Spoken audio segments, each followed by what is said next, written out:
Hi guys, happy Thursday. It's almost Friday for everyone that works Monday to Friday. Yay, it's almost Friday. I work till 7 days a week, so it really doesn't matter.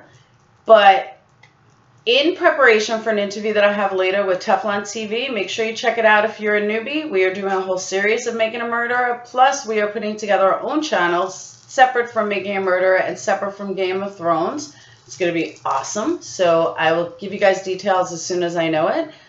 But in preparation for this interview, I had to listen to episode 2 again.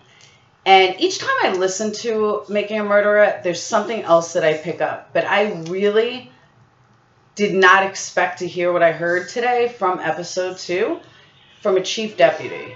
Now, episode 2 was done with Eugene Kusche. And it was during his depo where Stephen Avery's attorneys were questioning him about the DNA. And I've already done a video where he says, oh, well, I don't believe the DNA. But as I was doing my makeup, I was listening to it, and he actually said, has DNA been fabricated before? Yes. What?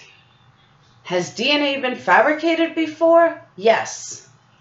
Okay, I consider myself a pretty intelligent girl. I wouldn't know how to fabricate DNA. I'm going to take a wild random guess that the only people that could replicate DNA or fabricate DNA would be a medical examiner, police, lab. I would pretty easy to say that it might be Sherry Cohane, for example. So let me go ahead and play what he said, and you tell me what you think of it. Give me one moment. Okay, check it out.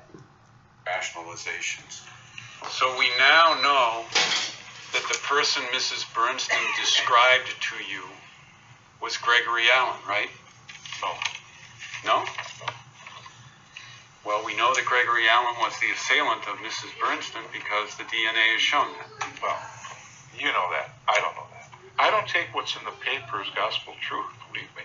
Well, do you take DNA evidence that's been done by the State Crime Lab and become the basis for vacating let me finish. Vacating a judgment of conviction of Stephen Avery? Is that enough for you to know that Stephen Avery did not commit this assault?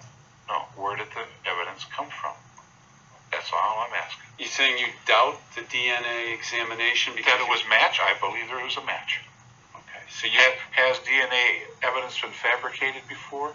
Yes. You think that happened here? I don't know. So you actually think that your sketch is more Is that crazy or what? He can fabricate DNA evidence. Wow. So he left again. He left the force in 2003 and collected his pension, and unfortunately, probably riding in hell. Well, fortunately, but he's probably riding in hell because he died in 2007. Interestingly enough, after I heard that, I did some more research and found that in 1940, a U.S. Attorney General was speaking to an assembly of federal prosecutors and made the comment, and this is a direct quote, the prosecutor has more control over the life, liberty, and reputation than any other person in America. That's a heavy burden. That would also explain why Kratz is, for lack of a better way to say this, the biggest dirtball to ever hit the lawyer, I would say bar exam, but he doesn't even have the bar exam. So let's just say to ever be a lawyer. Coming up running second would be Vogel, who, now let me stop for a second and say that Avery had not had any kind of sexual assault on his record up until 1985.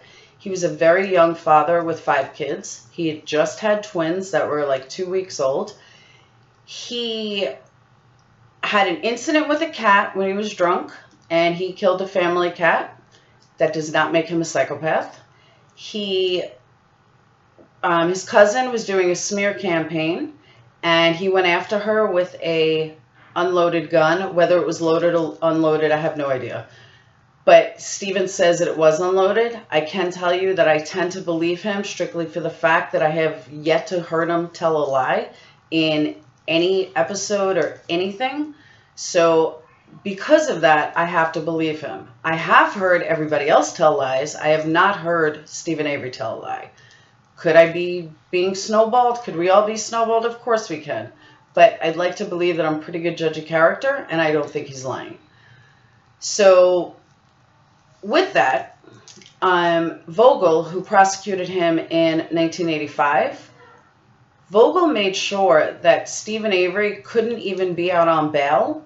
His entire rights were taken away before he was, like, right after he was charged. Most people can get bond or bail or whatever. No, they wanted him locked up until the day of his trial.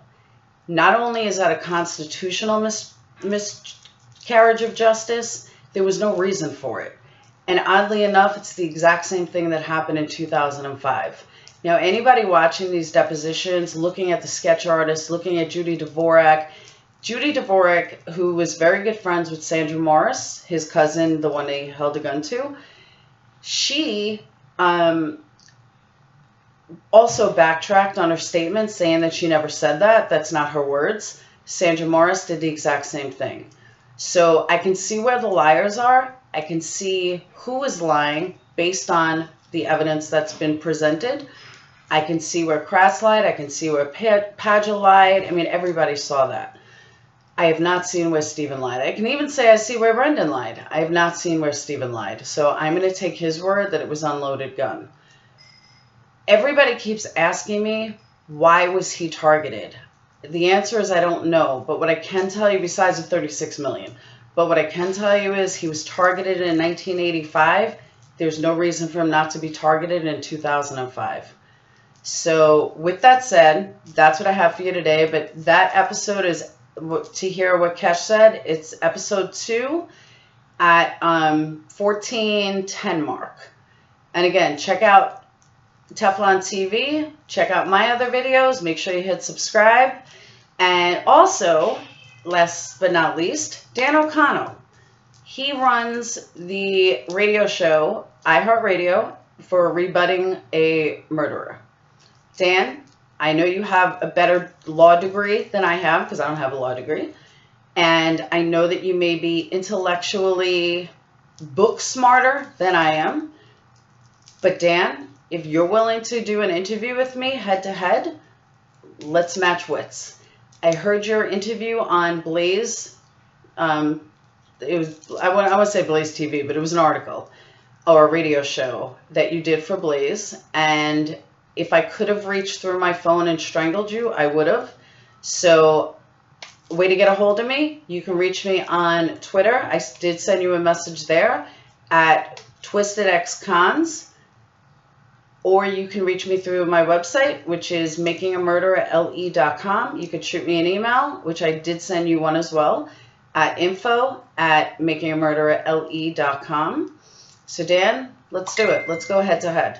Because I'm going to show you that it didn't matter how smart you are. It doesn't matter how many degrees that you have, that you even have a law degree, and it doesn't matter that you were sitting a trial. I am going to show you how this evidence is bullshit. Everything you spoke about is bullshit, and I've studied this case inside and out. Let's do it. Let's go head to head. So you know how to get a hold of me? Guys, for everyone else, subscribe, subscribe, subscribe.